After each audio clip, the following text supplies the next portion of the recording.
Bangladesh rifles তাদেরকে সীমান্তের চৌকিদার বানানো হয়েছে। আপনার কার্যালয় ঘেরাও করা হবে, বের হতে পারবেন না। একজন বিডিআরও যদি রাষ্ট্রীয় জুলুমের শিকার হয়, এই নতুন বাংলাদেশে আমরা ছাত্র সমাজ তা মেনে নেব না। বহু জল গড়িয়েছে, বহু কিছু হয়ে গেছে। বিচারের নামে প্রহসন, নতুন আইনের প্রবর্তন, সবকিছুই হয়েছে। স্বাধীন সার্বভৌম যেই বাংলাদেশ রাইফেলস তাদেরকে সীমান্তের চৌকিদার বানানো হয়েছে, বর্ডার গার্ড বাংলাদেশের নাম দিয়ে।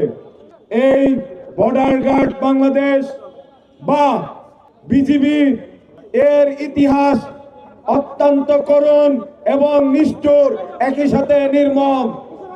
এই ছাত্র গণহত্যার যে রক্ত তাদের হাতে কিন্তু রয়েছে।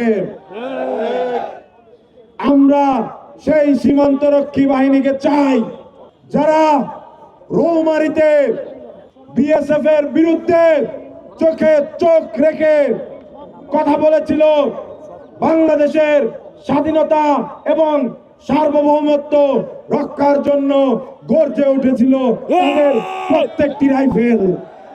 সেই বাংলাদেশ রাইফেলসকে আমরা ছাত্র সমাজ আবারও দেখতে চাই।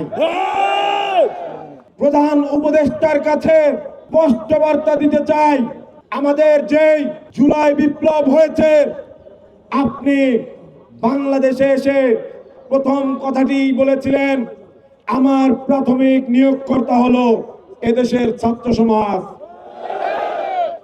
আমি এই ছাত্র সমাজের একজন অংশীজন হিসেবে বলতে চাই, বাংলাদেশের 17 কোটি মানুষের যেই জন আকাঙ্ক্ষা, তার প্রতিফলন ঘটার কথা ছিল কমিশনের মাধ্যমে, কিন্তু সেই কমিশনে আমরা শুভঙ্করের ফাঁকি দেখতে পেয়েছি। আপনারা সেই কমিশনের কার্যপরিধির 2-1 ধারায় বলেছেন, যারা দোষী সাব্যস্ত হয়েছে তারা দোষেই থাকবে, তাহলে পুনর্তদন্ত করে কি লাভ? আমরা বলতে চাই, একটি বিডিআরও, একজন বিডিআরও যদি রাষ্ট্রীয় জুলুমের শিকার হয়, এই নতুন বাংলাদেশে আমরা ছাত্র সমাজ তা মেনে নেব না। আমরা দেখতে পেয়েছি স্বরাষ্ট্র উপদেষ্টা এবং আইন উপদেষ্টার কথার মধ্যে বিস্তর ফারাক।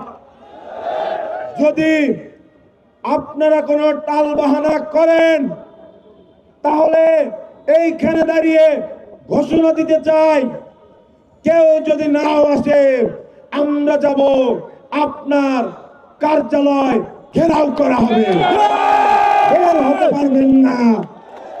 ছাত্র জনতার বুকের রক্ত, তার ম্যান্ডেটের উপরে আপনারা ক্ষমতায় এসেছেন, আপনারা কিন্তু ক্ষমতায় আসেননি। আমরা আপনাদেরকে রক্ত দিয়ে ম্যান্ডেট দিয়েছি, তাই সেই চেয়ারে আপনারা বসতে পেরেছেন।